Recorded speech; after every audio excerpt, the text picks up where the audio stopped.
देखिए, हम ग्रुप 1 में है जिसके इसको हेड कर रहे हैं जय पांडा साहब।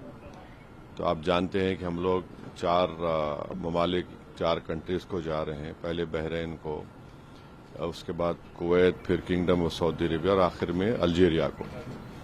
तो अब जाहिर है जो पहलगाम का वाकया हुआ, दर्दनाक वाकया, और जो पिछले कई बरसों से आप और हम जानते हैं कि हमारे पड़ोसी देश पाकिस्तान अपने ही मुल्क से टेररिस्ट कैंप्स को चलाता है, उसकी सरपरस्ती करता है, उसको सपोर्ट करता है, और फिर ये लोग हमारे मुल्क में आकर यहाँ पर टेररिस्ट एक्टिविटीज करते हैं। तो इन्हीं चीजों को हम इन 4 कंट्रीज में जाएंगे, उनके सामने रखेंगे। देखिए, जिस तरह से हम जूझ रहे हैं आतंकवाद से, तो इन देशों में जहां हम जा रहे हैं और जो इस्लाम के लिए सबसे महत्वपूर्ण देश है वो सऊदी अरब है, जहां मक्का है, मदीना है, काबा है, वो भी इसी तरह के आतंकवाद से जूझ रहा है। यमन एक ऐसा देश है, वो भी मुस्लिम देश है, और मुस्लिम देश जो है सऊदी अरब को लगातार परेशान करता है, लगातार तंग करता है। तो उनको आतंकवाद की परिभाषा पता है कि किस तरह से, क्योंकि आतंकवाद का कोई धर्म नहीं होता। पहलगांव की घटना जो है एक अलग घटना है कि पहलगांव में धर्म के आधार पर जो है पहली बार मारा गया, लेकिन जनरली ये माना गया है कि आतंकवाद जो है वो बाउंड्री के बाहर है और धर्म से ऊपर है। तो हम इन बातों को रखेंगे, क्योंकि सऊदी अरब के साथ साथ ही फॉरेन पॉलिसी बहरीन की भी उसी तरह से डिसाइडेड है, और एक दूसरे के प्रति जो है उन दोनों का कोऑपरेशन है।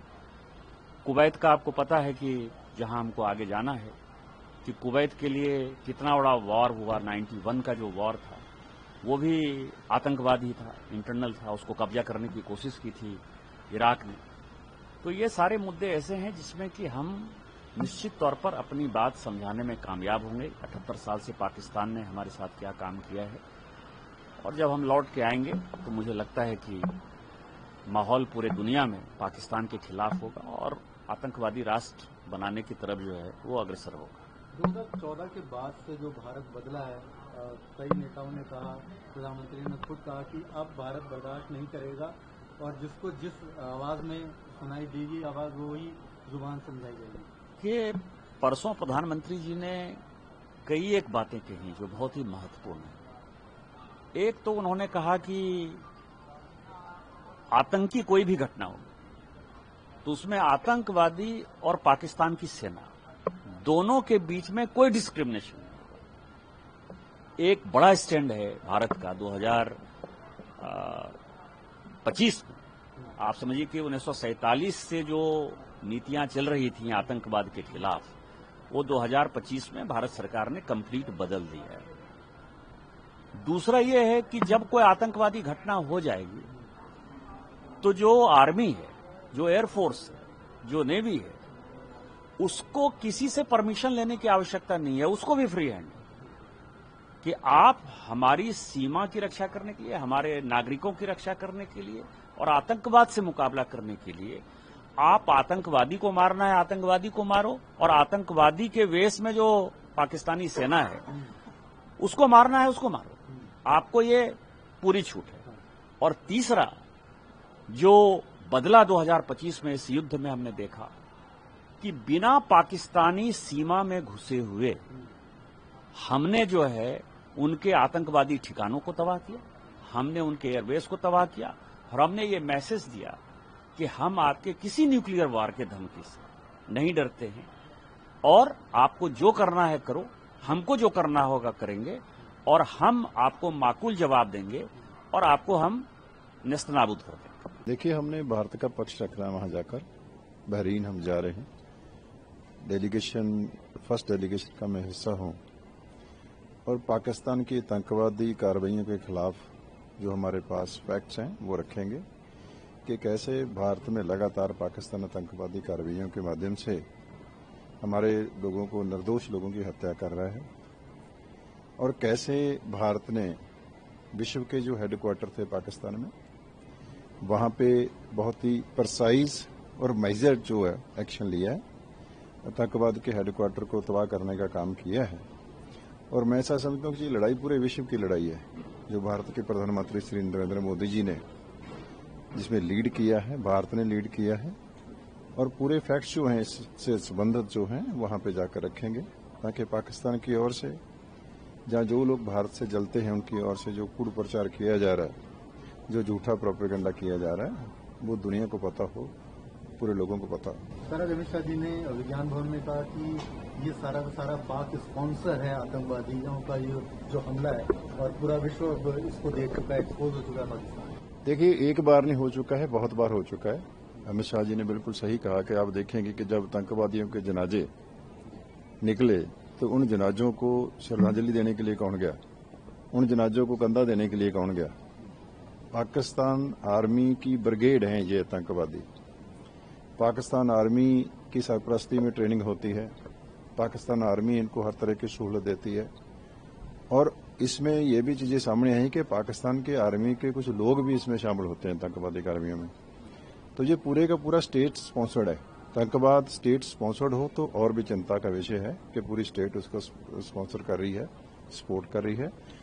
और भारत का स्टैंड बहुत स्पष्ट है कि आतंकवाद के साथ कोई कंप्रोमाइज नहीं होगा। पहले ही प्रधानमंत्री जी ने बोला था, जब पहलगाम कांड हुआ, जब हमारे निर्दोष लोगों की हत्या हुई, जब हमारी बेटियों के सिंदूर को मिटाने की कोशिश की, तो तभी प्रधानमंत्री जी ने कहा था कि इन आतंकवादियों को, जो इनके पीछे लोग, उनको मिट्टी में मिलाएंगे। और वैसा ही किया है। और खास बात यह है कि भारत के रिस्पांस में किसी सिविलियन पे अटैक नहीं किया गया है, किसी आर्मी पे अटैक नहीं किया भारत ने। पहले आतंकवादी हेडक्वार्टर पे किया है, और वो ग्लोबल हेडक्वार्टर थे, वो पूरी दुनिया के लिए खतरा था। और राहुल गांधी कह रहे हैं फॉरेन पॉलिसी जो है केंद्र सरकार की, वो कोलैप्स हो गई। देखिए, इतनी बड़ी सफलता हुई है, भारत की फौज ने इतना बड़ा शौर्य वाला काम किया है, पूरा विश्व उसकी सराहना कर रहा है। तो मेरा ख्याल अजहे मुद्दों पे जहां पे पूरे देश की भावनाएं जुड़ी हैं, किसी भी तरीके की कोई ऐसी पॉलिटिकल बयानबाजी नहीं करनी चाहिए, ये समय नहीं है। अब देखिए, एक तरफ भारत के प्रधानमंत्री श्री नरेंद्र मोदी जी हैं, जिन्होंने स्टेटसमैन वाला अपना एक भूमिका जो है, रोल है, वो निभाते हुए ऑल पार्टी डेलीगेशंस हैं, ऑल रिलीजन इसमें शामिल हैं। आप देखेंगे कि बीइंग सिख, मैं उस डेलीगेशन का हिस्सा हूं, और भी बहुत सारे हमारे सभी धर्मों के, मुस्लिम धर्मों के भी, बाकी लोग भी, सारे हिंदू भाई भी हमारे साथ, मेल फीमेल हर तरह का। तो ये अप्रोच हमारी, जब वतन पे को बात आती है तो वतन परस्ती दिखानी चाहिए, देशभक्ति दिखानी चाहिए। बहुत समय है पॉलिटिक्स करने के लिए, ये समय पॉलिटिक्स के लिए ठीक नहीं है। The Honorable Prime Minister of India has placed on all of us a very important responsibility of communicating to the world India's position on Pakistan emanating terror, our zero tolerance against it, and why the world needs to take note of this terror establishment, terror infrastructure that Pakistan has created, because it is not only dangerous for the country, that is India, but is also a threat to global peace and security. Since its inception, since its birth, Pakistan has orchestrated a series of terror attacks against India, starting with the war of 1947. The most recent Pahalgam attack is a reminder of Pakistan's dastardly and barbaric terror activities that they have unleashed against India. Pakistan has also given safe haven to multiple terror organizations and leaders of these terrorist groups, including Osama bin Laden. It is beyond reasonable doubt to the whole world that Pakistan today is a terror exporting state, and the world needs to take note of this.